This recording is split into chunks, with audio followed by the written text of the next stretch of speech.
Teammates, we are back once again. If this is your first time listening to the Move Swiftly podcast, welcome to the number one show on innovative teamwork. Great to have you. Looking forward to having you back for more. To my regular listeners, you know how we get down when you hit the play button. Whatever the challenge, the obstacle, whatever it is that may be getting in your way, we are here to indirectly tell you you are not going through it alone. Today, I have Mr. Brian Childress, correct?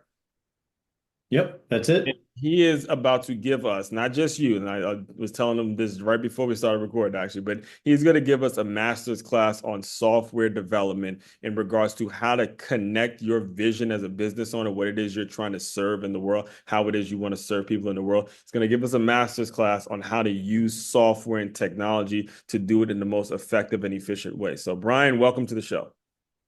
Aswan, it's great to be here. Yes, and one of the things I was telling you before we started recording is I was actually tuning into some of your previous shows. You know, again, regular listeners, you guys know this about me. I don't just let anyone on. I actually do my research and I really listen to some of the things and their background stuff. And I'll give you the microphone in a second to let you tell it. But can you speak a little bit about how you came up? Because there was a period there where you really weren't in technology at all. Like it was like a real far left for you. So I'm curious now in terms of kind of your upbringing and the way you grew up a little bit, and then how eventually you pivoted to being like this kind of guru in terms of software development. Yeah, no, I appreciate that.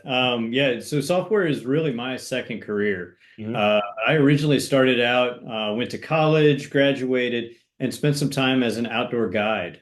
So I would take people whitewater rafting and rock climbing and really pushing the limits that they felt like they had, really pushing their comfort level. And in some of the most beautiful places, in some of the most risky environments. And I really enjoyed a lot of the work that I was doing there. And somewhere along the way, found software and migrated into software. And that's where I've been for the past 15 years. What were some of the similarities that you saw as an outdoor guide person? I'm asking this because a lot of times when we see technology, it can be intimidated, but it's really just a matter of how you use it. And in my case, it's really just a matter of using it to get people to a certain location, whether it is whitewater rafting, whether it is at an event somewhere. When you made that pivot, what were some of the transitions excuse me, some of the similarities that you were seeing between your first career and your second career? Yeah, so really a lot of the things that I need to be able to do day in and day out, I need to be able to lead teams and lead people through confusion and uncertainty.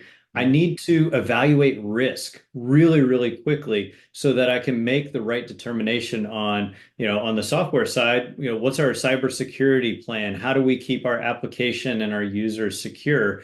And, when I was guiding, it was how do I keep people safe and how do I keep them alive? Yeah. But being able to quickly evaluate risk, what are the opportunities, what are the drawbacks with the various options, and make a decision and go with that decision. I need to be able to do both. Now, when you were just getting started, what was like that first transition like for you? Did you, go get a job somewhere with a software company and then start building your own thing? How was it like? How did you first get that initial connection to where you started to realize, hey, I have a service and a product and something that I can really help people with?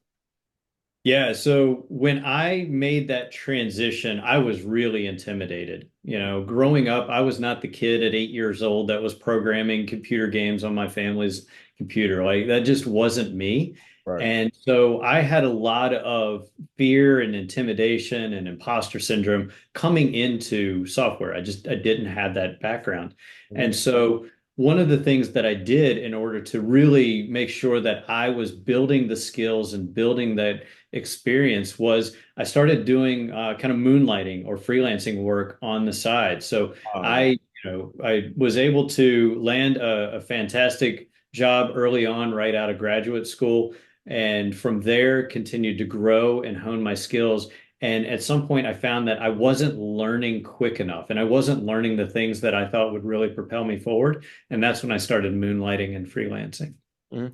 And so, and again, that's a great point too, as well, for you listeners. I don't want it to just get brushed over, but when it comes to actually making that transition, it is important that you do spend some time freelancing, getting the kind of the beta testing out there, getting the information so you have something to go on and you have something concrete as you make the full transition. What were the trends that you were starting to see as you're doing this freelance work? Because I could tell you, me personally, one of the things I would do is I would go to I use Fiverr a lot when it comes to a lot of the marketing and all, like a lot of the flies and stuff. And eventually I landed on one person that I usually just pay something every month to, and he handles all the thumbnails and stuff like that. So when it comes to the trends and the things that you were actually seeing as a freelancer, kind of walk us through a little bit about that. Yeah, so I had the opportunity to work across just a number of different industries and projects and project sizes. And the one thing that I continued to see over and over again as I was coming into existing projects as a freelancer was most of them were just too complicated. Whoever had, they had hired, maybe they found someone on Fiverr or found somebody. The technology was driving the show. And what I mean by that was we were making decisions based on the technology, not necessarily on the problem that we were solving. And so a lot of times the work that I was doing was coming in and making things just simpler. I was Mhm. taking out a lot of the unnecessary complexity that was brought in, and people just didn't understand, and was really confusing and hard to maintain and very problematic. Took Mhm. away a lot of that complexity, brought in a simple solution, and that was the thing that the business really needed to then take them to that next level. Do you have an example of what some companies would do that was just too complex? Yeah, I'll give you a really good example. A couple of years ago, I joined a project where the system was so complex because they were building for a scale that they didn't have. They were building for a user base that was just huge, right? They were kind of following like a Netflix or a Google level of architecture I, and I've personally made that complexity. mistake. I've made that. I have, I have too. A lot yeah, of us have, yeah. right? Because Mhm. we think that we need to be building for that level of scale from day one, right? If I'm going to do it, I'm going to do it right. I'm going to do it right from the start. And your heart's into it, you know. It really You're is. right. Exactly. I'm investing all this money. I don't want to invest this money again. Let me do it right. Right, And oftentimes what happens is we're building for a scale that we don't have, which means we have complexity that we don't necessarily need. And right. so when I joined this particular project, I went in and said, man, we need like 20% of what we have here. Yeah. And we don't need all of this other piece that's super confusing that new developers joining the project just don't understand. It was just too complicated. So I went in and just ripped out about 80% Hmm. of the complexity, made things super simple, easy to understand, easy to explain. And then we were able to get the system working in really, really quickly. Now, what kind of resistance do you face from companies that are kind of paid to make things complex? Because I'll give you an example. When the company I was referring to that I built kind of a user base and I was scaling before, I had one thing built first. Before I had that one thing built, I went ahead of myself and I ultimately paid the price for that. And when I was building that specific thing, it's gym44.com, by the way. But I was working with a company named High Tech Pro, and my cousin came in who just is really good with computers, and he was reading their proposal, and a lot like you, he was like, "Nope, don't need that. They just want your money. Nope, don't need that." He's just going through all these things, and I'm thinking now with you, are there like technology companies, custom design companies, software companies that they're paid to make things complicated? So people, business owners call them and they say, "Hey, we want our money." Can you speak on that a little bit? Oh, 100%. I mean, there are a lot of great companies out there. There are a lot of really, really good development agencies. So I don't want to cast too broad of a net here, Mhm. but there are companies that are paid to, create something. A lot of times what we see is companies will create something even if you as the founder don't need it, right? They're going to yeah, absolutely. We will build that for you. And they become more order takers Right, than true partners in building the platform because you have money, they want money, they're going to take it from you. So they will add additional developers that you don't need. They'll add project managers that you don't need. They will use one of the worst things that I see is they will use their own proprietary technology because it's better for you than or they'll tell you that it's better for you and the thing that you're building, that there's just not something else that we can pull off the shelf and use. So we need to use our proprietary solution, which then, of course, locks you into that particular vendor for maintenance, for updates, because you're relying on the thing that they built. Right. So oftentimes it does happen. And one of the things that I like to do is to stop that from happening, Right. because so many founders, don't understand technology and don't understand what it is that they're buying. And so, unfortunately, people are cashing out their 401ks and raising a bunch of money to spend on these development efforts. And at Right. the end of the day, it's just not something that they needed. Right. And when it comes to how you are able to, or how do you I guess communicate that to the founders?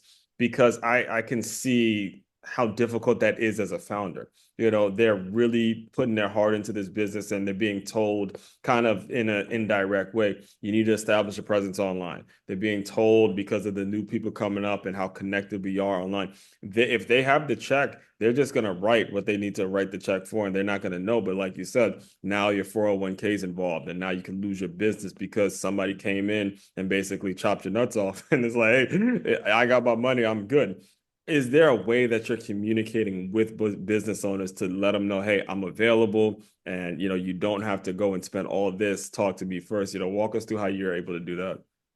Yeah, so the thing that I always want to help founders to do is to actually validate their idea and going and talking to customers. Okay. So I will really spend a lot of time with all the horror stories, all the things where, I helped a founder recover $100,000 in that they had sent to a development agency and got absolutely nothing for it.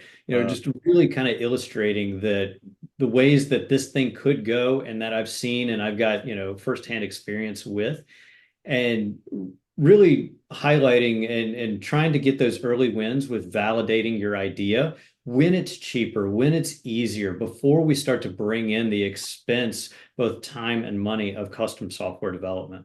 Yes, and when he says validating your idea, and this is very, very important for a lot of you business owners out there, means sales. Okay, you have to actually know your damn product works and it can sell, and there's a group of people that will be willing to buy it. And the only thing that software technology is going to do is to make that more efficient. But without a quality product, eventually it's going to catch up with you. You can spend all the money you want on technology, on the best of the best, but go out, meet strangers, shake their hands, ask them specifically, do you want this product? Is this a quality product or service? Go sell it. And then the other stuff starts happening after that.